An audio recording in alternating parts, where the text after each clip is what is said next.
এরপর প্রশ্ন হলো, বাবা মারা যাওয়ার পর বোনের হক বুঝিয়ে দেওয়া ইসলামের দিক থেকে কতটা জরুরি?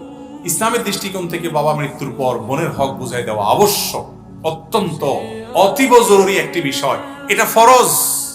ফরজ 5 ওয়াক্ত নামাজ পড়া যেরকম ফরজ, রোজা রাখা যেরকম ফরজ, হজ করা যেরকম ফরজ, যাকাত দেওয়া যেরকম ফরজ, বাবা মারা গেছেন, মা মারা গেছেন, বাবা বা মায়ের যে সম্পত্তি আছে ভাই হিসেবে বোন যারা আছেন, কোরআন হাদিসের বর্ণনা অনুযায়ী তাদের যতটুকু হক আছে জেনে জেনে তাদেরকে এটা বুঝাই দেওয়াটা ওই রকম ফরজ। এটা কোনো দান না, এটা কোনো দক্ষিণা না, এটা কোনো আপনার অনুদান না, এটা কোনো বন্ধুর প্রতি অনুগ্রহ না যে দয়া করে তাদেরকে বাবার সম্পত্তি দিলাম, জি না, এটা আপনাদের উপরে আল্লাহর পক্ষ থেকে দেওয়া কর্তব্য।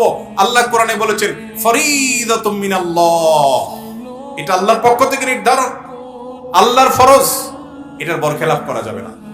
ম্যাক্সিমাম মানুষ আমাদের দেশে ওয়াজ শুনে, মাহফিলে আসে, জুমা পড়ে, 5 ওয়াক্ত পড়ে, মাথায় টুপি রাখে, দাড়ি দেয়, হয়তো ইসলামও প্র্যাকটিস করে অনেক দিক থেকে মাশাআল্লাহ, কিন্তু বাবা মারা যাওয়ার পর বাবার সম্পদে যে বোনদের অধিকার আছে সেটা ঠিক মতো দেয় না। আছে না নাই? বলেছে আমরা তো বাপ মারে খাওন দিছি, বোনরা তো আর দেয় নাই।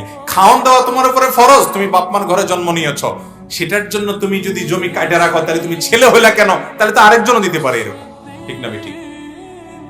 মেয়েদের উপরে তারা পরের সংসার করতে গেছে, তাদের আর্থিক সমতা নাই, যদি না থাকে তাদের উপরে কর্তব্য না, তোমার উপরে ফরজ, তুমি ফরজ আদায় করছো, আল্লাহর কাছে সওয়াব পাবা।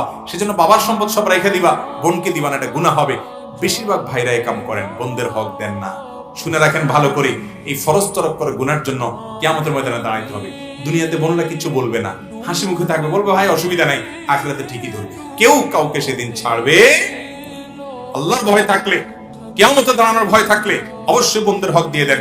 বোনদের হক দিলে সম্পদ কমবে না, আল্লাহ বরকত দিবে ইনশাআল্লাহ।